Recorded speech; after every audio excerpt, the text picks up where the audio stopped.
Et bonjour, j'espère que vous allez bien. Aujourd'hui, je vous retrouve pour la toute première vidéo YouTube que je fais sur cette chaîne. Et ce ne sera qu'un bilan lecture de mes 10 dernières lectures, donc qui va s'étendre sur les mois derniers, puisque je suis une lectrice plutôt lente et que je lis entre 3 et 5 livres par mois. Du coup, vous voyez la pile ici, vous commencez déjà à voir un petit peu les titres qu'il va y avoir. Mais on est parti pour ce bilan et vous dire ce que j'ai pensé de chacune de ces lectures. Alors en réalité il y a un peu plus que 10 livres parce qu'il y a une duologie et une trilogie que je vais vous parler un peu dans l'ensemble. Donc ça compte comme un seul livre, on va dire. Donc les premiers livres dont je vais vous parler, ce n'est autre que If You Had Been With Me et If Only I Had Told Her de Laura Nolwyn, qui est donc une duologie de romance à un petit peu fin tragique. C'est pas un spoil, c'est littéralement dit dès le premier chapitre. Mais du coup, dans If You Had Been With Me, on comprend dès le début que le protagoniste masculin meurt à la fin, mais que voilà, on va revenir dans le passé et on va voir ce qui se passe un petit peu dans leur relation avec la fille et comment ils en sont arrivés à cette scène finale, cette fin qui est un petit peu tragique. Et du coup, on est sur un Friends to Lovers tout simplement parce que on suit donc les personnages de Autumn et Finn qui sont amis depuis littéralement la naissance. Parce qu'en fait, leurs mères sont toutes les deux meilleures amies et elles sont tellement meilleures amies qu'elles ont décidé d'emménager littéralement dans les maisons voisines, donc côte à côte. Et du coup, depuis qu'ils sont nés, ils se connaissent et ils sont meilleurs amis et ils ont toujours été inséparables jusqu'à ce qu'à un moment donné, ils se séparent.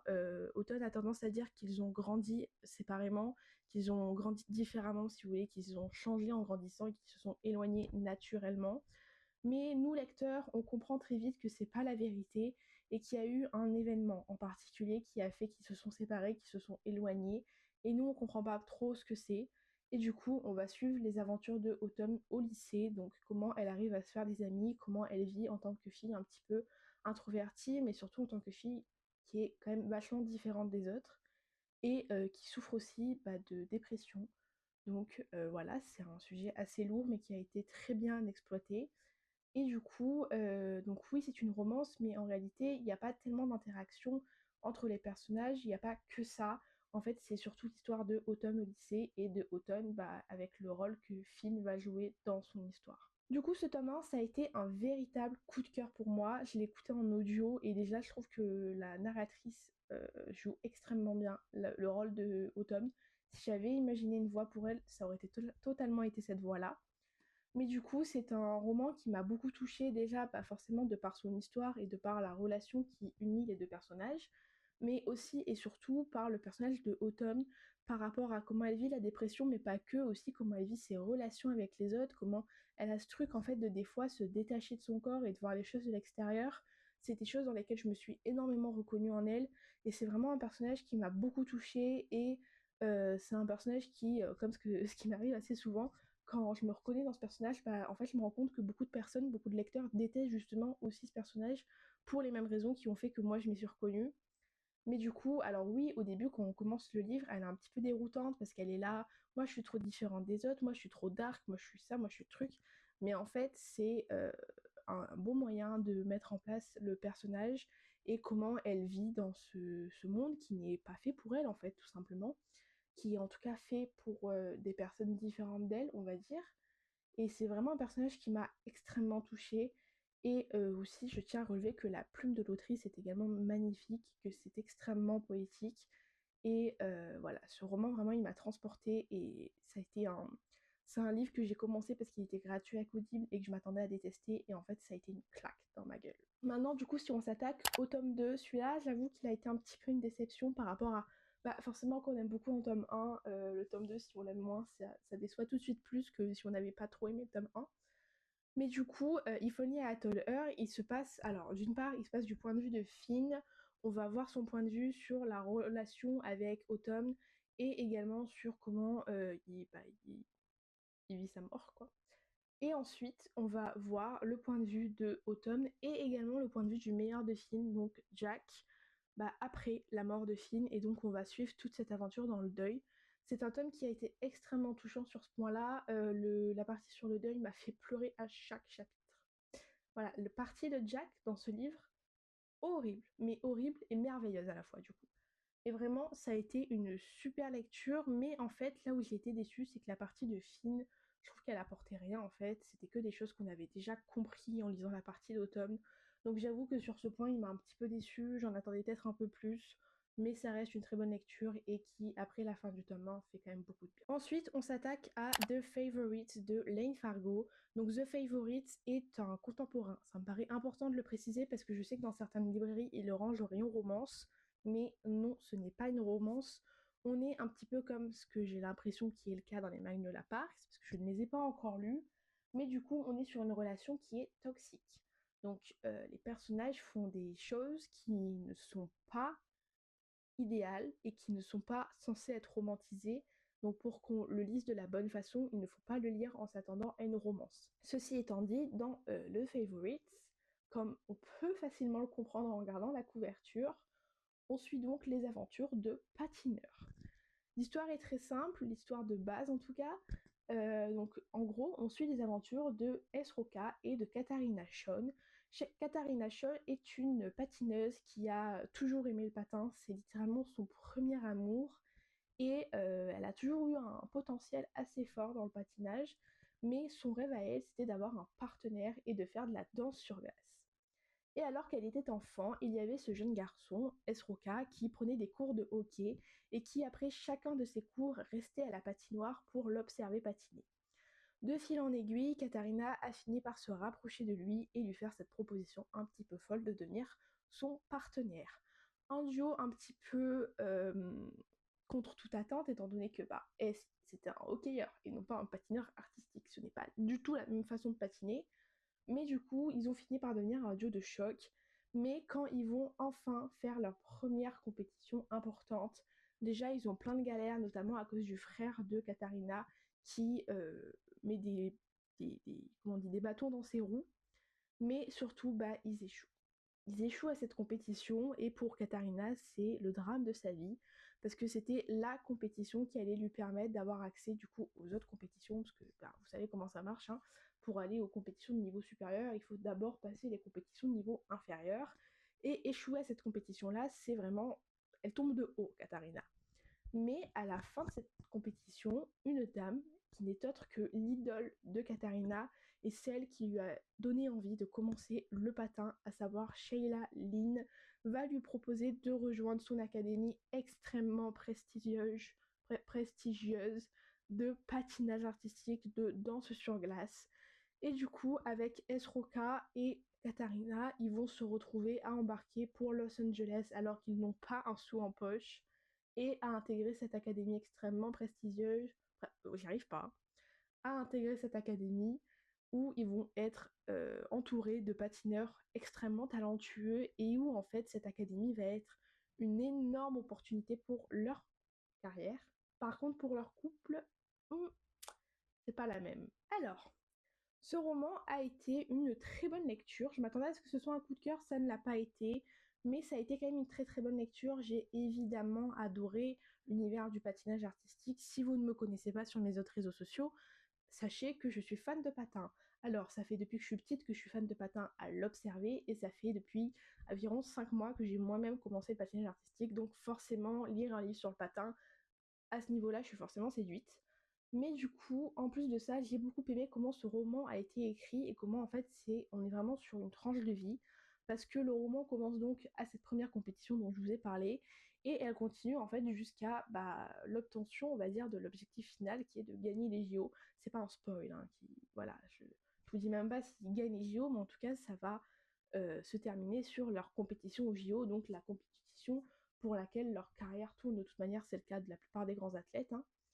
Mais du coup, j'ai beaucoup aimé comment c'était écrit parce qu'on les suit vraiment sur une large période de temps et ça change un petit peu des livres que j'ai l'habitude de lire, même si c'est plutôt récurrent, j'ai l'impression pour le coup en contemporain.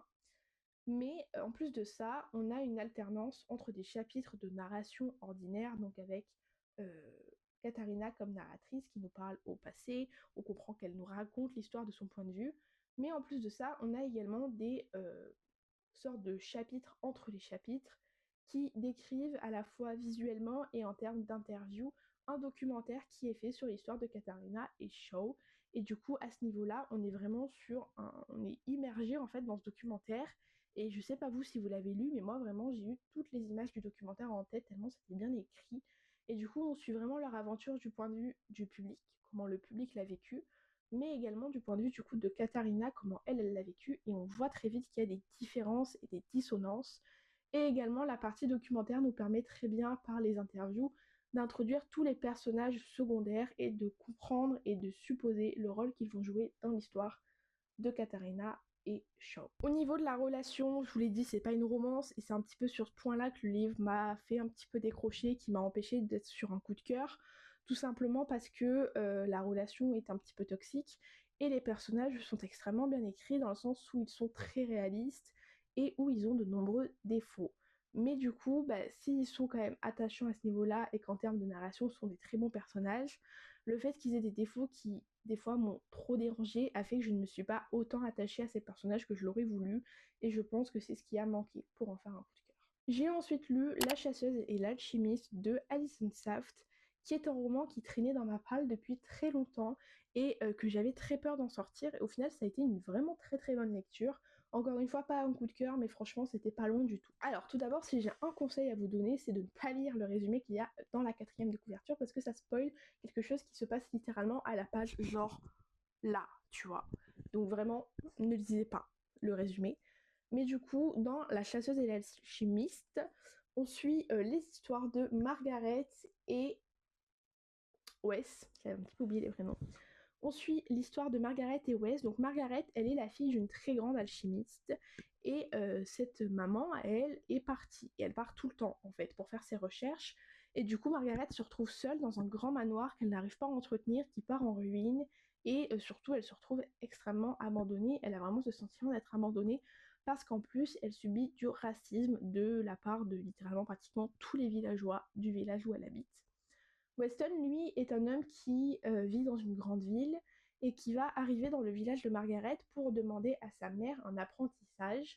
Il cherche à devenir alchimiste, sauf qu'il a déjà fait le tour de tous les alchimistes littéralement du royaume et qu'il a échoué chacun de ses apprentissages. Donc littéralement, la mère de Margaret, c'est la dernière alchimiste qui reste pour espérer avoir un apprentissage. Sauf que quand il arrive, il découvre qu'elle n'est pas là, qu'il n'y a que sa fille qui est extrêmement aigrie et sa fille qui va l'envoyer chier littéralement. Sauf qu'il va finir par trouver une petite faille pour donner envie à sa fille pas à sa fille à lui, mais à la fille de l'alchimiste, de le laisser vivre dans le manoir jusqu'à ce que sa mère revienne. Et cette faille, c'est tout simplement que cette année, la chasse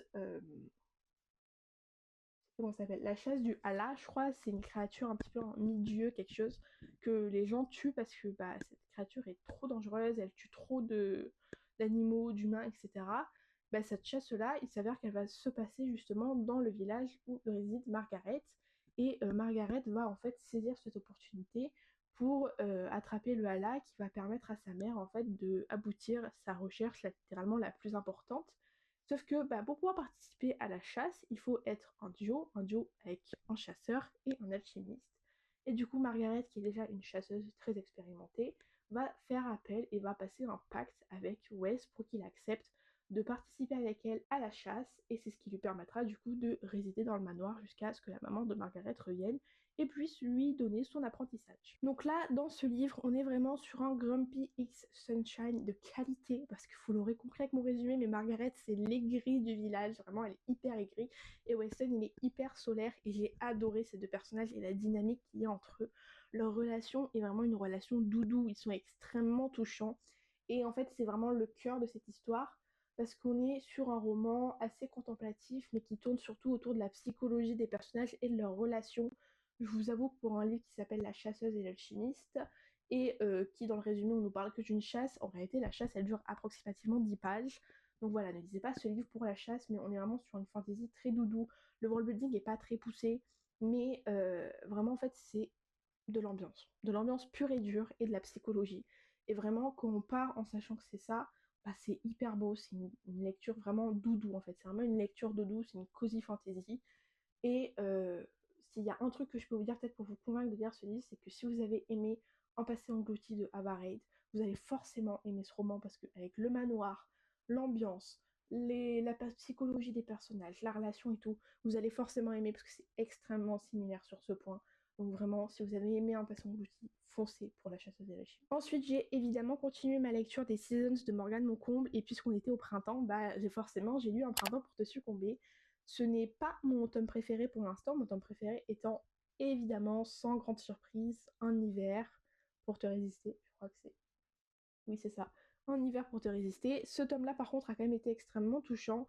J'ai été captivée dès le début, pour le coup, dans ce tome. Dès le premier chapitre, j'étais hyper intéressée par ce qui allait se passer. Et la trope du mariage arrangé, c'est une trope qui, personnellement, me plaît beaucoup. Je n'ai même pas résumé le roman. Du coup, j'ai oublié de vous résumer le roman, mais dans ce livre, on suit les aventures de Magnolia et de Camille Levesque. Camille Levesque est un monsieur très connu, très influent, et il a notamment créé une application d'escorte qui fait un petit peu polémique. Et un autre truc qui fait polémique, c'est qu'il a beaucoup d'aventures au lit, et du coup, sa secrétaire, entre guillemets, son agent de presse, je sais plus trop comment il l'appelle, mais sa partenaire de travail, quoi, va lui proposer, va lui demander un petit peu de faire un mariage arrangé avec une femme, peu importe la femme, enfin elle en sélectionne plusieurs, mais vraiment le but c'est juste qu'il fasse un mariage arrangé afin de un petit peu redorer son blason, redorer son image. Et en fait, Magnolia c'est une fleuriste. Et elle va à un rendez-vous sur une terrasse et elle voit un homme, et je me rappelle plus pourquoi, mais elle est persuadée que cet homme est le monsieur avec qui elle a rendez-vous. Donc elle s'assoit à sa table et ils échangent sur leur rendez-vous professionnel, parce qu'ils sont tous les deux là pour un rendez-vous, mais très vite il y a des choses qui sont un petit peu perturbantes, parce qu'ils sont pas là pour les mêmes raisons au final, et ils finissent par se rendre compte que bah ils sont pas là pour la même personne, et que Magnolia n'est pas la femme de mariage arrangé que Camille devait rencontrer. Sauf qu'il s'avère qu'un paparazzi les a pris en photo, et quand son agente de presse voit ça, elle dit à Camille, il faut absolument que tu recontactes cette fille parce qu'elle est vraiment, comment on dit, wife material. C'est vraiment la femme qu'il te faut pour ce mariage arrangé. Elle serait parfaite et les médias vont l'adorer. Et du coup, bah, de fil en aiguille, ils vont finir par se faire en mariage arrangé, par accepter de signer un contrat de mariage arrangé. Parce que Magnolia, elle a besoin d'argent, et elle a fait la demande à ses parents d'avoir cet argent, et ses parents lui ont mis la condition de se marier parce qu'elle a une fille, et ils en ont marre que leur fille soit mère célibataire. Donc voilà, et du coup ils finissent par être en mariage arrangé, et c'est une histoire extrêmement touchante. Ce résumé était beaucoup plus long que nécessaire, mais du coup on suit donc les aventures de Magnolia et de Camille, et c'est vrai que déjà j'adore. S'il y a bien un truc que j'adore en roman, c'est les romances millionnaires, milliardaires, tout ça. Parce que c'est un truc que tu vivras pas dans la vraie vie. Vraiment, tu ne le vivras jamais dans ta vie. Enfin, je te le souhaite, hein. Mais moi, perso, je pense pas que je le vivrai. Et du coup, bah, le lire en roman, c'est incroyable. Moi, j'adore. Du coup, j'ai adoré cet aspect-là. J'ai adoré également la relation entre les personnages. J'adore quand les personnages font d'abord semblant de s'aimer pour X ou Y raison et qui finissent par vraiment s'aimer. Ça, c'est vraiment un truc qui me fait kiffer. Mais du coup, voilà. Et également, j'ai beaucoup aimé la relation que entretient Magnolia avec sa fille, mais aussi la relation que Camille va entretenir avec sa fille. On est vraiment sur un fun family et c'est extrêmement touchant. Et j'ai beaucoup aimé aussi les sujets qui sont abordés à côté. Ça, c'est toujours le cas dans les Seasons de Morgane Moncomble. Elle aborde en fait dans un seul tome plein de sujets, et elle les aborde toujours avec une certaine justesse qui est vraiment fascinante. Mais du coup, voilà, là, voilà, j'ai adoré. Pas autant qu'un hiver, mais j'ai quand même vraiment adoré. Ensuite, la lecture suivante, je vous avoue que c'est un petit peu plus une déception. C'était Tempête du Sud de Brittany Sherry, à savoir que c'était mon premier BCC. Et j'avoue que par rapport à tout ce qu'on m'a vendu sur cette autrice, bah, je m'attendais à beaucoup plus. On est donc sur un small town romance où, où Kennedy divorce. Voilà, en fait, elle a perdu sa fille il y a quelques mois, et depuis, elle est en dépression, et cette dépression a tendance à énerver son mari, qui va finir par divorcer avec elle parce qu'elle a fait la crise de trop, et du coup, ça saoule son mari, donc il divorce avec elle, et Kennedy se retrouve un petit peu toute seule, obligée de déménager du jour au lendemain. Du coup, elle reprend contact avec sa sœur, qui va lui proposer de loger dans une maison qu'elle a rénovée, puisque c'est ce qu'elle fait pour vivre avec son mari. Elle rénove des maisons qu'elle revend. Et du coup, elle lui propose d'emménager provisoirement dans une maison qu'elle a rénovée et qui est dans une toute petite ville, et où il y a un petit peu des gens qui sont pas très sympathiques, et notamment le mouton noir de la ville, le connard de la ville, c'est littéralement comme ça que tous les habitants l'appellent. Et du coup, voilà, c'est tout pour le résumé, ça suffit. Mais c'est une histoire qui a été très touchante. J'ai beaucoup aimé la romance entre les personnages, leurs relations et un petit peu les retournements de situation qui concernent cette romance et ces personnages. J'ai également beaucoup aimé le personnage de Kennedy qui est très touchante et qui est euh, notamment touchante dans son deuil en fait. Là où ça a un petit peu plus péché pour moi, c'est qu'en fait j'ai ressenti un certain détachement pendant cette lecture. Je n'ai eu aucune addiction, aucune envie d'y retourner, ce qui a fait que je l'ai lu quand même très lentement pour une romance, alors que je lis généralement mes romances très rapidement. Et aussi, ce qui fait que j'ai ressenti ce détachement, c'est que tout simplement, je trouve qu'il y a des choses qui sont trop tirées par les cheveux et pas assez réalistes à mon goût. Je pense notamment au comportement des gens de la ville. Les gens de la ville sont vraiment méchants, mais méchants avec une telle ouverture, genre ils s'en cachent pas. Et en fait, je vous avoue que ça, c'est pas très réaliste pour moi parce que ça se passe pas trop comme ça dans la vraie vie, genre. Et du coup, ça m'a un peu trop dérangé à ce niveau-là. Mais voilà, ça reste une bonne lecture, mais pas aussi bonne que ce que j'aurais aimé. Par contre, j'ai très très hâte de lire la suite parce que c'est sur un personnage que j'ai adoré dans ce tome. Donc, extrêmement hâte de découvrir la suite. On en arrive justement à la trilogie que je vais vous présenter un petit peu d'un bloc, qui est donc la trilogie du Royaume des damnés, qui a été une lecture compliquée parce que je l'ai adorée, aimée de tout mon cœur, autant que je l'ai détesté de tout mon être. Pour vous faire un résumé du premier tome de cette saga, on suit donc les aventures de Emilia et de sa sœur Victoria. Et en fait, elles sont toutes les deux dans une famille de sorcières en Italie, en Sicile, je crois, si je dis pas de bêtises. Et voilà, donc elles sont des sorcières. Et en fait, elles portent des amulettes qu'elles ne doivent absolument pas joindre, sauf qu'un jour, elles vont les joindre. Et le fait qu'elles joignent ces amulettes va enclencher tout un, on appelle ça, tout un suivi de péripéties, je sais plus comment on appelle ça, mais ça va enclencher tout un truc autour de ça, jusqu'à causer la mort de Victoria et Emilia quand elle découvre le corps mutilé de sa sœur. Elle va être animée par une colère, par une vengeance extrêmement élevée, et elle va finir par faire appel à un damné, tout simplement parce qu'on est dans un univers où il y a l'enfer, et en enfer il y a 7 royaumes, 7 cours, et chacune de ces cours est gouvernée par un prince, et en fait chaque cour est autour d'un péché. Donc c'est les saintes damnées, les 7 princes des péchés, et elle va littéralement faire appel au prince de la colère sans faire exprès, enfin sans penser que c'est lui qu'elle appelle en tout cas, et elle appelle le prince de la colère, et elle va finir par le piéger dans un accord pour qu'il l'aide en fait à trouver le meurtrier de sa sœur et à donc à la venger. Ce premier tome, je l'ai commencé sans grande conviction, pourtant quand je l'ai commencé, j'ai été tout de suite happée par l'univers, j'ai adoré ce concept des 7 enfers, en fait, des 7 cours de l'enfer, et des 7 princes capitaux. Mais c'est vrai que la première moitié, ça se voit d'ailleurs très bien à mes post-it, je sais pas si on voit grand chose à la caméra, je vous avoue, mais ça se voit très bien à mes post-it parce que sur la première moitié, j'en ai mis très peu. Et à partir du moment où Colère apparaît, à partir de là, j'étais accro parce que Colère, c'est vraiment un protagoniste, vraiment le protagoniste de Romantaisie par excellence. Et sur ce point, je l'ai beaucoup aimé. Et aussi, ce que j'ai beaucoup aimé dans ce tome, c'est l'ambiance avec la ville qui est très un petit peu Dark Academia Coded, un petit peu Édimbourg, tu vois. Et l'ambiance avec la sorcellerie, qui est vraiment de la sorcellerie, genre, ils mélangent des potions et tout, c'est vraiment du witchcraft en fait. Et ça, j'aime trop en fantasy, donc j'ai vraiment beaucoup aimé l'ambiance, le potentiel de romance et le potentiel d'univers dans ce premier tome. Ce qui a fait que j'étais absolument accro et que du coup, j'ai très rapidement acheté le deuxième tome pour enchaîner ma lecture. Et du coup, Le Royaume des Maudits, ça a été une excellente lecture. Encore mieux que le premier tome parce que pour le coup, je l'ai adoré du début à la fin. Et donc dans ce tome, alors sans trop vous en dire, mais quand on commence le roman, on s'en doute, on arrive enfin en enfer, on découvre enfin l'enfer. Et déjà, du coup, j'ai adoré l'ambiance de cet enfer. Mais évidemment, ce tome est extrêmement concentré sur la romance avec Colère. Et sur ce tome-là, j'ai juste adoré ces personnages, leur romance, leur histoire, etc. J'ai vraiment beaucoup aimé l'intrigue, j'ai trouvé que c'était vraiment un livre d'ambiance, mais en fait, on se laisse porter par cette ambiance. Et c'est vraiment très très agréable à ce niveau-là. Mais quand on finit le deuxième tome, qu'on est absolument accro et qu'on enchaîne avec le troisième tome, on tombe des nues tellement le troisième tome est à chier. Voilà, j'ai dit ce que j'avais à dire. Alors déjà, il est important de noter que sur l'ensemble de la trilogie, il y a de nombreuses coquilles d'édition. Les coquilles, c'est normal, c'est des humains qui travaillent derrière les romans, ce ne sont pas de l'intelligence artificielle, c'est normal qu'il y ait des erreurs. Mais quand il y a autant d'erreurs et que déjà dans le deuxième tome, un personnage change de prénom, le prince de la cupidité s'appelle soudainement Avarice et se rappelle cupidité dans ce tome-là. Ça déjà, ça perd le lecteur et là on commence à être sur des coquilles qui sont beaucoup plus graves puisque ça, on empathie en fait de notre lecture.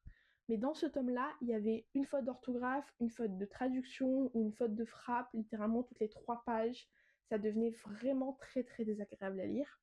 Maintenant, si on se concentre absolument sur le tome et sur genre, pourquoi je l'ai pas aimé en particulier, déjà j'ai plus aimé du tout la romance. Oups. En fait, j'ai bien aimé la romance sur la première moitié. Genre, si je vous montre là tous mes post-it, je sais pas si on voit, mais tous mes post-it rouges, c'est que pour la romance. Et après, à partir de la moitié, il y a un retournement de situation concernant la romance. J'ai détesté. J'ai détesté cet aspect de la romance. Vraiment, je n'ai pas du tout accroché. Et là où j'ai encore moins accroché avec ce tome, c'est qu'on essaye de nous faire un world building. Sauf que le world building a des creux, a des trous, a des incohérences. Il y a vraiment des trucs, je suis en mode, bah, pourquoi on nous explique pas là? Et bah, parce qu'en fait, ça n'a pas été fait, quoi. Ça n'a pas été créé. Et j'ai plus de batterie sur la caméra, du coup on finit pour les 3 livres qu'il y a sur mon téléphone, c'est pas grave, écoutez.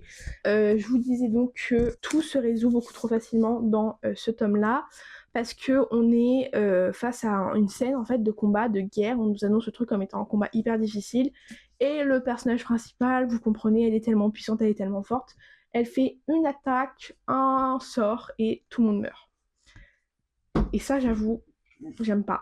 Les personnages forts, c'est bien, mais il faut pas qu'ils soient trop forts non plus, sinon ça devient juste trop abusé. Et vraiment, du coup, ce tome-là, ça a été déception sur déception. Et c'est vraiment un 2,5 étoiles, alors que le tome 3 était un 4 étoiles, le tome 2 était un 4 étoiles, et le tome 1 était un 3 étoiles. Donc... Enfin, en fait, je m'attendais à ce que ce soit mon tome préféré.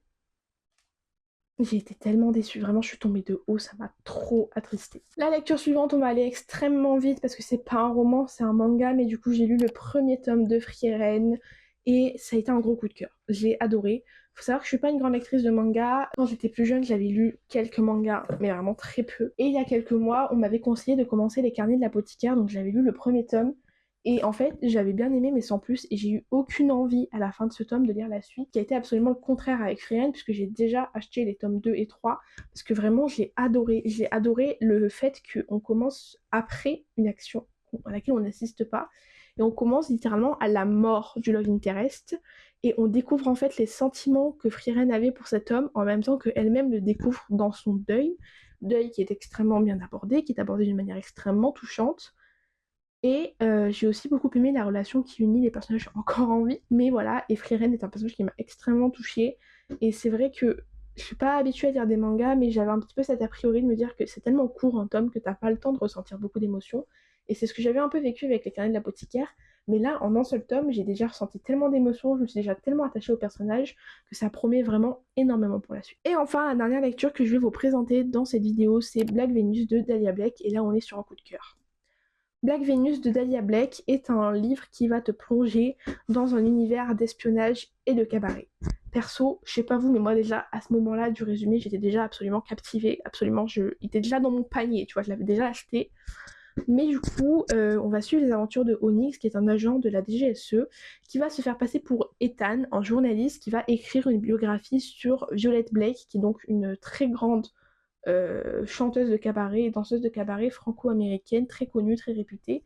Et en fait, il va se faire passer pour un journaliste afin de se rapprocher d'elle, de lui poser des questions sur sa vie, pour permettre à la DGSE de la recruter comme source, tout simplement parce qu'elle est très proche d'un criminel extrêmement recherché par les services de renseignement. Ce roman, il est vraiment divisé en 2 parties. Il y a une première partie où Onyx se fait passer pour quelqu'un qui ne l'est pas et où il y a une proximité forcée et où on assiste à nos personnages qui développent des sentiments l'un pour l'autre alors qu'on sait que leur amour est impossible, alors qu'on sait que Violette va tomber amoureuse de quelqu'un que Onyx n'est pas vraiment, mais qu'en même temps, au final, Onyx et Ethan, ça finit par un petit peu se fusionner et devenir une seule et même personne. Et dans la deuxième partie, on a, sans vous en dire plus pour pas spoiler, beaucoup plus d'action. En parlant de spoiler, faites très attention au contenu que vous voyez sur ce livre parce que j'ai vu 2 personnes en parler et les 2 personnes ont dit trop de trucs et m'ont littéralement spoilé l'histoire. Ce qu'elles ont dit en soi ne spoil pas l'histoire mais permet quand on commence dès les premières pages à comprendre le spoil, enfin genre un truc dans l'histoire. Et du coup, ça a un petit peu gâché mon expérience de lecture, donc faites très attention au contenu que vous voyez sur ce livre. Si je peux vous donne un conseil, c'est de zapper littéralement tous les contenus que vous voyez avant de l'avoir lu, et au pire, vous les enregistrez, vous reviendrez plus tard dessus. Mais du coup, voilà, ça a été une excellente lecture. J'ai adoré l'univers d'espionnage, j'ai adoré l'univers du cabaret, j'ai adoré les personnages qui sont extrêmement touchants, tous les deux ont des traumatismes, etc. Et vraiment, ils sont très touchants. Et j'ai adoré le fait que l'histoire ne tourne pas qu'autour de la romance, et on est vraiment sur une romance où bah, y a de l'action, il y a plein de trucs secondaires, il y a plein de plots secondaires, et en fait on se retrouve sur un livre qui équivaut un petit peu à de la romantasy, dans le sens où il y a plein de choses qui se passent à côté de la romance et qui servent la romance, et sauf que bah là c'est pas de la romantasy, c'est dans le monde réel, avec de l'espionnage, des combats, des armes et tout. C'était trop cool, vraiment, j'ai adoré cette lecture, et voilà, un 5 étoiles, un coup de cœur, lisez-le. Voilà, c'est donc tout pour cette première vidéo. J'espère qu'elle n'a pas été trop longue. Mais voilà, et je vous dis, si tout se passe bien, à la semaine prochaine pour une nouvelle vidéo.